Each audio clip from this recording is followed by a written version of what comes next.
This here is my 3-in-1 workbench. It's the first thing that I've ever built. I had this table up here at first. It's a little lower down. This table looked like it's unlevel because there's a bigger gap up here than is down here, but the table is actually level. My floor is slanted downhill. And I should have made this about another inch or two wider than what I did. But I didn't, but it does fit. So I'll show you what it is now.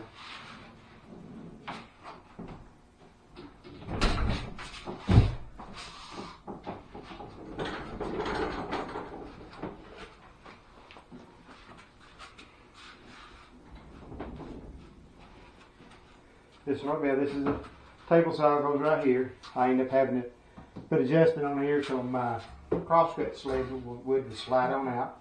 So that works. That works great. Now here's my miter station that I built, and they're all homemade handles that I made out of plywood.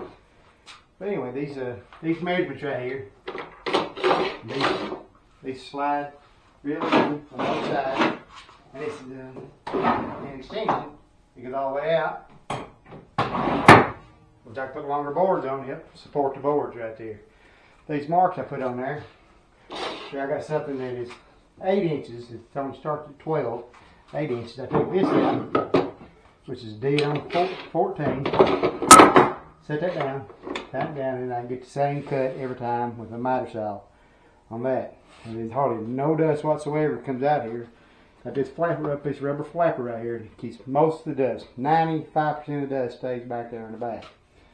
And to get this out of it, when I got small like table forks, I leave this connected on there, and then I don't have to bother it.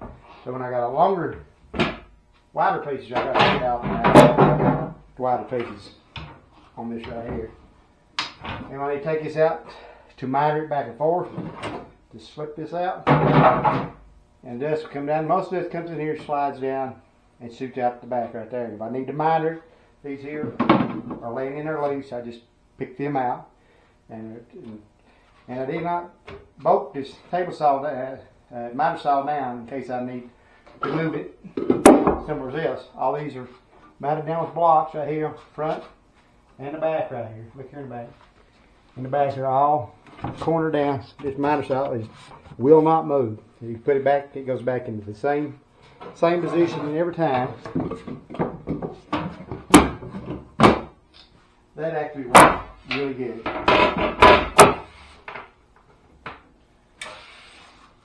Down here is my planer that I have down here.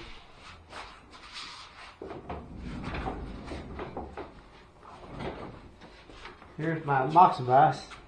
I need to make it bigger. And put this out. Put it in there. Instead of putting lumber down in there, I cut this open.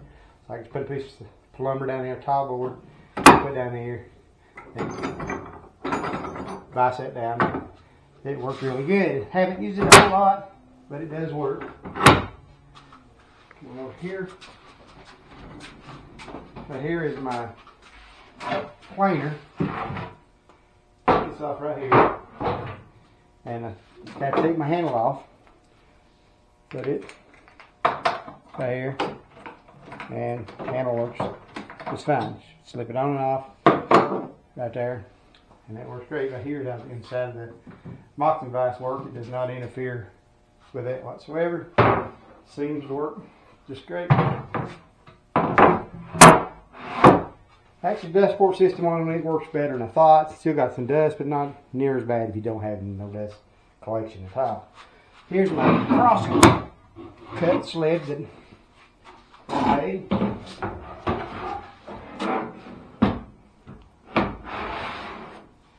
And I'm going to put a piece of plexiglass here. I went the other day to get a piece, so they didn't have the thickness I needed, so I'm still going to put a piece of plexiglass on top of this to keep any wood chips coming up.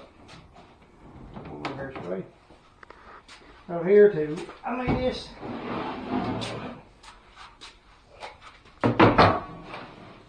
It's straight out any board. You take it here, adjust it back and forth. You know what you need it.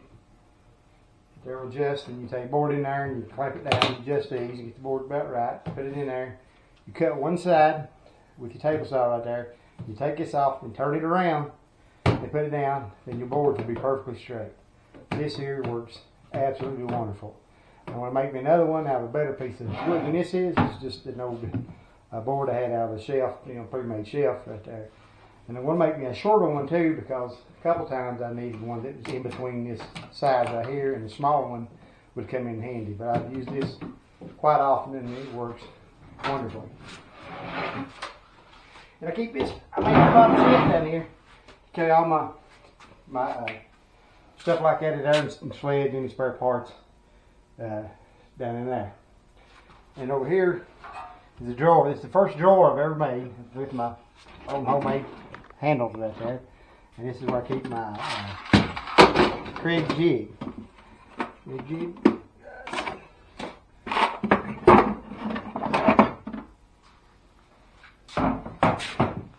There's the back part of it.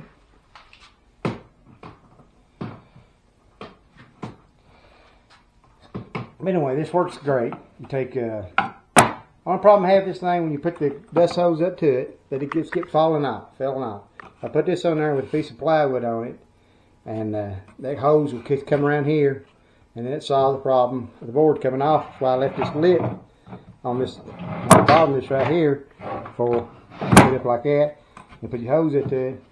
It's all sturdy. You take this other one I got down there and put it on this side, and it balances your board and stuff out. This actually works really good. I'd highly recommend just starting to get you a Kreg jig. This is a Kreg 5, and I don't know about the rest of them, but this works at the front. It works great. Come on around. I need other drawers over here. Got my sander, my jigsaw up here, my circle saw up here, and there's some other stuff in there, and it seems to work good. Put a divider in there, and drawer works okay. And over here I got my drill, my driver. They sit right in there. Keep up with them. In this drawer I've got my drill bits and odds and ends, calipers, and there's the jigsaw blade stuff in there. In this drawer right here, keep my other spare stuff in here. You got your router there, and Dremel, and the oscillating saw, and the stapler, and bits and stuff like that. Keep in this drawer. That is a big drawer. I had to put heavy duty 250-pound slides on it, but it seems to work good. Up here is a homemade lumber rack that I made. The lumber that I had out of the floor, which there's not much up there, so I got to find me somewhere that I could give me some sawmill lumber. But keep small, medium, long up in there, and I can add on that, if I need to later. But for right now, that's all I need, and that seems to work just fine right there. I still need a place to put my plywood sheet, so still don't know how to deal with that. If anybody got some good ideas, please feel free to leave a comment.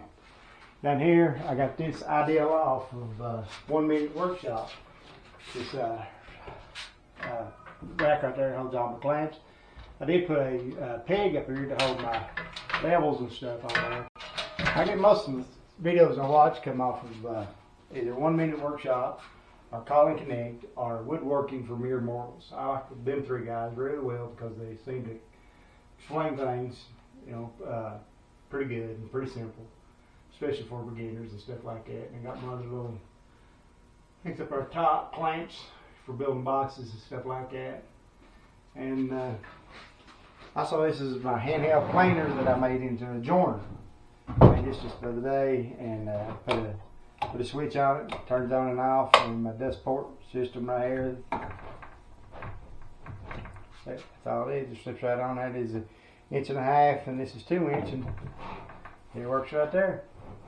And it works good. I put my wires up like that.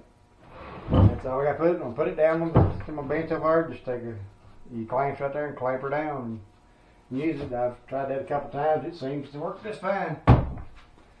And I put a piece of metal right here to bead on and reinforce the bottom here with a couple super boards right here. So it's real sturdy. I got something to bead on, a piece of metal to bead on. Now here is my homemade vacuum cleaner made. I see another guy on YouTube made that. and it works great. It keeps all your dust is up in the bucket right here, and hardly any dust whatsoever goes into the bottom bucket. So it saves your filter. You don't have to replace it. You just got to replace clean the bucket out there. I've done it I think about 3 times, other than all this, so it does pretty well. And for how much wood I've got in this and everything I've built so far, I've got in the table itself. I got 3 sheets of plywood. I got a 3/4 birch on the top, and this is what this here is made out of too. This is made out of this here. The rest of it I got a 1/2 inch regular sheeting plywood. This is 1/2 inch. All these shelves are 1/2 inch, and all the drawers are 1/2 inch. And these side covers right here, the little panel covers or panel covers right here, them just 1/4 inch covering.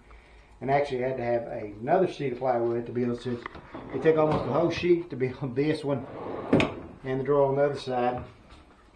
So all this all together, I've got 4 sheets of plywood in this whole thing. And I had most of this shelf here. I had to put another piece of plywood here. I just did out this right here. So I got a total of 4 sheets of plywood in it, and about 15 2x4s, and this and all this over here. So I ended up, this is all the money I had in it, and built my own hinges and put the wheels, put 6 locking wheels on there, and it locks down. This bench is sturdy that you can get up on it and stand on it. Sit on it, stand on it, and it don't move. It works. It works great for my first project. I think I've made a few mistakes on it, but overall I think it turned out pretty well.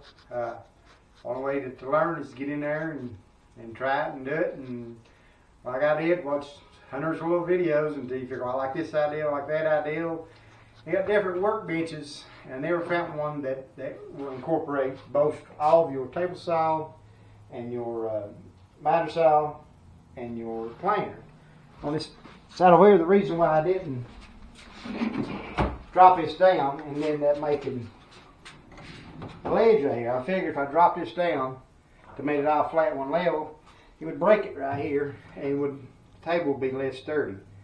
And my carpenter screws wasn't good enough to do that, and I didn't want to change it, so I put it on one level and put these on here, and it worked out great with a planer and a miter saw and the table is